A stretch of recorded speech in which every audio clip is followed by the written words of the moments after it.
দেখুন, আমি চাই, আমাদের দলও চায়, আমি এখনো যে চেয়ারে আছি, আমার দলের চেয়ারেও আছি, আমি as a chairman of all India Trinamool Congress বলছি, আমরা চাই ভোটটা শান্তিতে হোক, মানুষের অধিকার প্রয়োগ করতে দেওয়া হোক।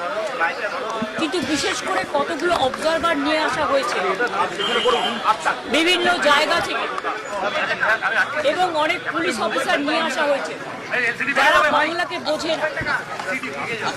যেমন গতকাল রাত্রে যে অত্যাচার করেছে সারা বাংলা জুড়ে, আমি কিন্তু সারা রাত জেগেছিলাম, এবং অবজারভাররা থানায় গিয়ে প্রেশার ক্রিয়েট করছে শুধু আমাদের পার্টিকে টার্গেট করে, যে সব তৃণমূল কংগ্রেসের এজেন্টকে গ্রেপ্তার করো। ব্লক প্রেসিডেন্ট, আমার ইউথের ব্লক প্রেসিডেন্টকে সকালেও অ্যারেস্ট করেছিল, আমাকে একজন চেষ্টায় লিখতে হয়েছিল, থানায় আমি যাইনি, ববেই গিয়ে ছাড়িনি। এইভাবে বাবাই এর বাড়িতে কালকে রাত্রিবেলা, বাবাই এটা 17 নম্বর ওয়ার্ডের কাউন্সিলর, এত পপুলার ছেলে এই এলাকায়, তার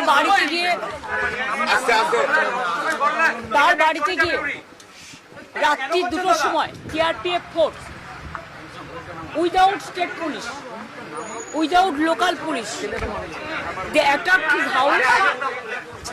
এবং ওর বউ একা বাড়িতে ছিল বাচ্চাকে নিয়ে।